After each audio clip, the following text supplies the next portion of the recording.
Cuando reflexionamos sobre las relaciones de parentesco entre los seres humanos, podemos intuir una suerte de definición y diríamos que el parentesco consiste en las relaciones consanguíneas, mismas que nos hacen parientes.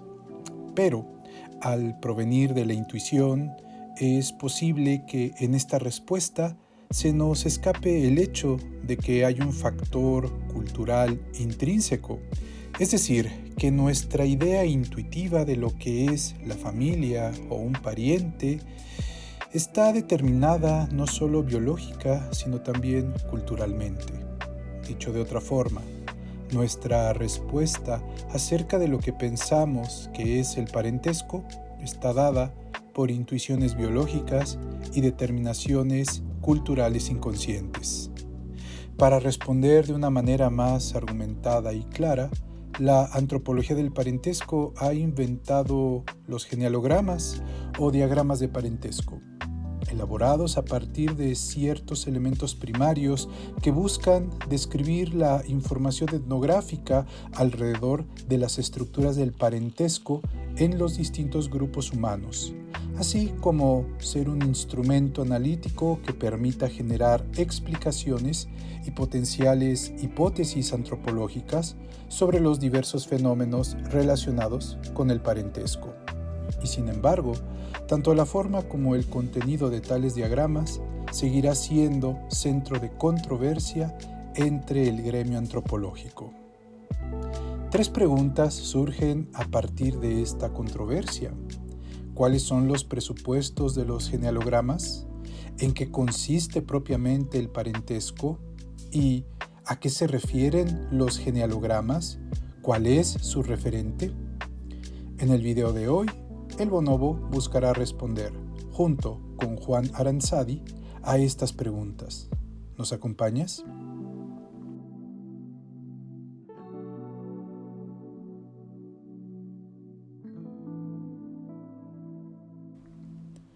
Comencemos por entender los genealogramas. Primero, son representaciones gráficas que buscan tener un significado y tienen sus propios significantes, o sea, sus propios símbolos, además de sus interpretaciones lingüísticas y lógicas. Segundo, hay varias formas de representaciones genealógicas.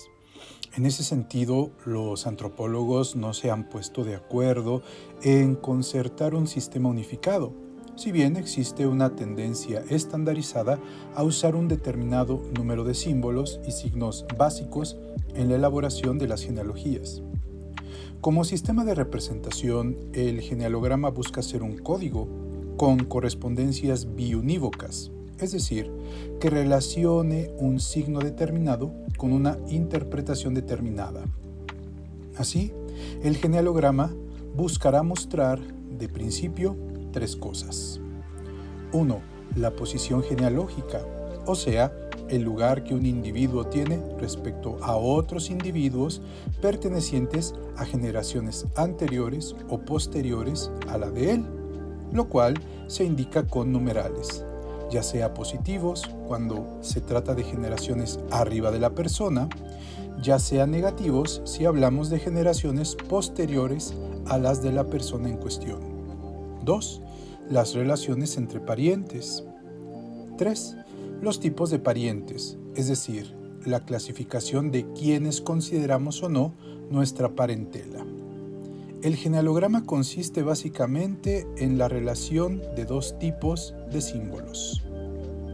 Los símbolos geométricos, que son tres, líneas, triángulos y círculos, y las letras, que designan a los tipos de parientes respecto a un individuo y que no son sino tipos de relaciones concretas de parentesco entre este individuo y otra persona.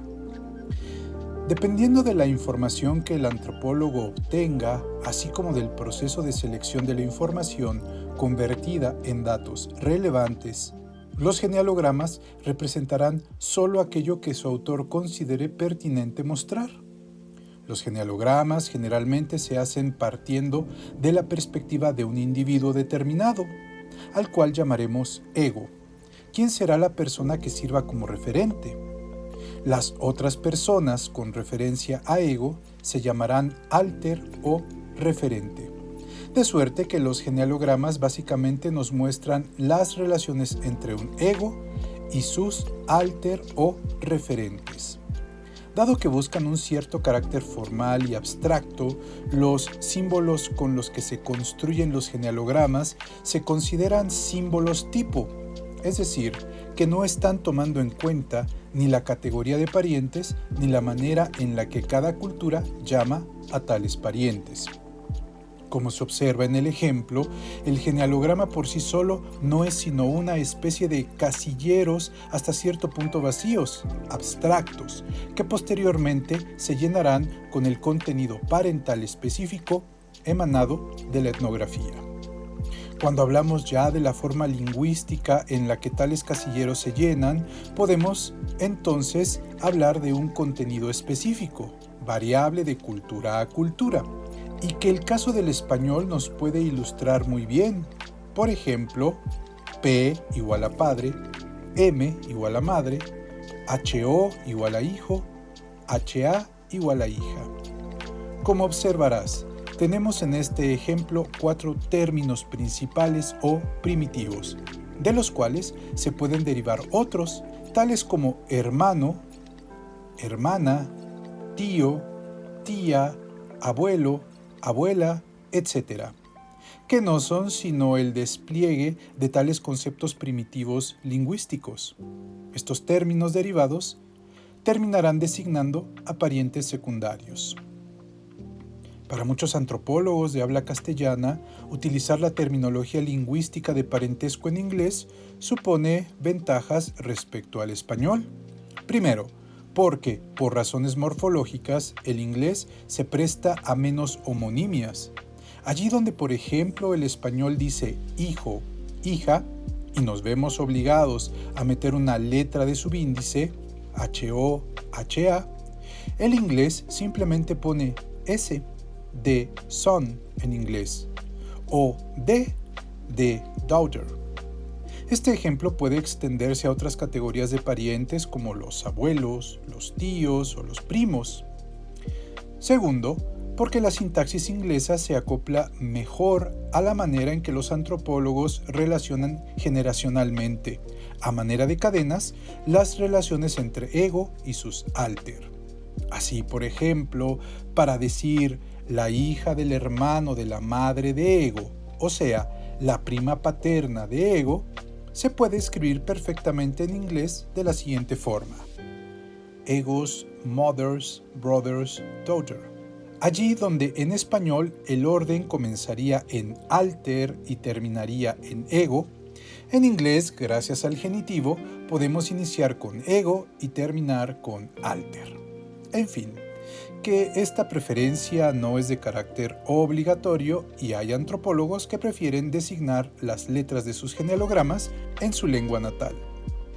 Como se observa, el genealograma es una representación de una realidad etnográfica que se basa en convenciones y símbolos arbitrarios. Con lo hasta aquí mencionado, podemos ya dar una definición más precisa de lo que es un genealograma de parentesco en antropología. Es una representación gráfica que busca mostrar, a partir de datos etnográficos concretos, un cierto tipo de genealogía, de interés para el antropólogo. Tales datos quieren exponer los tipos específicos de relaciones que se dan en determinadas sociedades y que se supone relacionan entre sí a lo largo del tiempo a distintos individuos, estén estos vivos o muertos. Tales relaciones incluyen, en muchos casos, los vínculos con personajes míticos y deidades. El hecho de que la antropología se haya dedicado a buscar formalizar las relaciones de parentesco no significa que este mismo intento no se haya hecho ya por parte de los propios grupos humanos estudiados, como vemos en este ejemplo, al cual llamaremos modelo indígena o modelo folk. Prosiguiendo con nuestra definición, también diremos que el genealograma busca ser un modelo general de sistemas abstractos de parentesco. Dicho de otra forma, Se presupone que los sistemas de parentesco, a pesar de su aparente heterogeneidad, en realidad pueden reducirse y comprenderse a partir de unos pocos modelos básicos. Este fue un tema que preocupó grandemente a antropólogos como Lewis Henry Morgan, George Peter Murdoch o Claude Lévi-Strauss, entre otros. Cada uno de ellos en su momento presentó sus propias clasificaciones generales, mediante las cuales propusieron entender la totalidad de los sistemas particulares del parentesco. Por otro lado, el estudio de la antropología del parentesco y su comprensión mediante los genealogramas es una buena oportunidad para cuestionar dos cosas: nuestro etnocentrismo y los procesos de enculturación o educación mediante los cuales hemos sido formados durante toda nuestra vida. Y es común ver que ambos, etnocentrismo y enculturación, son fenómenos inconscientes en las personas, es decir, que no nos damos cuenta de ninguno. Esto tiene que ver con el grado de familiaridad o de naturalidad con los cuales vemos el parentesco y a la familia, que no son los mismos en todas partes, pero que asumimos o creemos que sí lo son. Se entenderá que, a partir de este razonamiento, es fácil extrañarnos de que existan sociedades estudiadas por los antropólogos en las cuales, por ejemplo, la idea de familia nuclear esté ausente, o donde sean los tíos maternos quienes ejerzan el papel del padre, mientras que el padre biológico es visto como un tío más, o donde es perfectamente normal el casamiento de una mujer con 3 hermanos varones. En fin, que el parentesco es una buena ventana a entender la diversidad humana.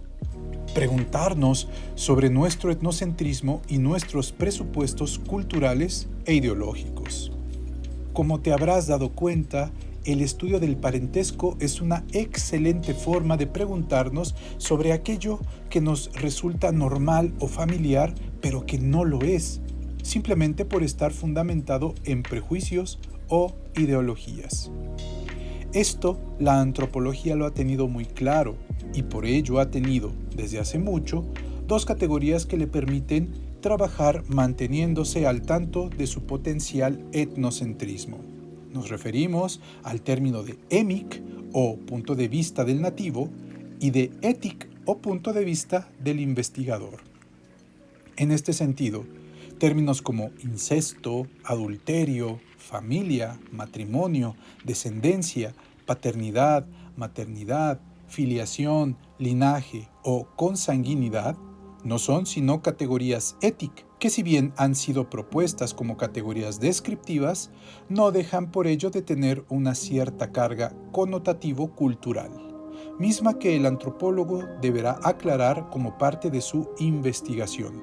Los grupos humanos estudiados difícilmente usarán estos mismos términos cuando se refieran a sus propias relaciones parentales.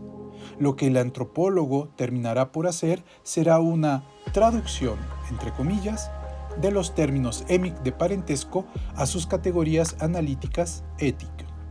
Un problema común al que nos lleva a preguntarnos sobre los genealogramas es la distinción entre lo que son las categorías culturales y los grupos sociales.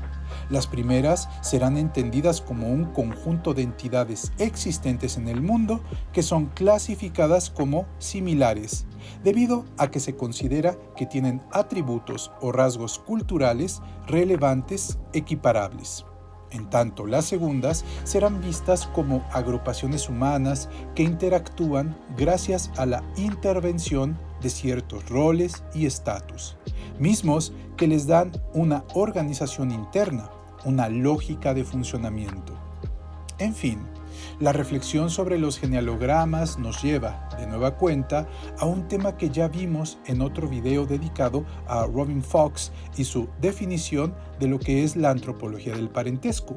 Nos referimos a los componentes categóricos y jurales del parentesco, es decir, al hecho de que el parentesco pone en juego todo un sistema de categorías sociales y cómo tales categorías se conceptualizan émicamente y a partir de ello clasifican al mundo en términos de parentesco.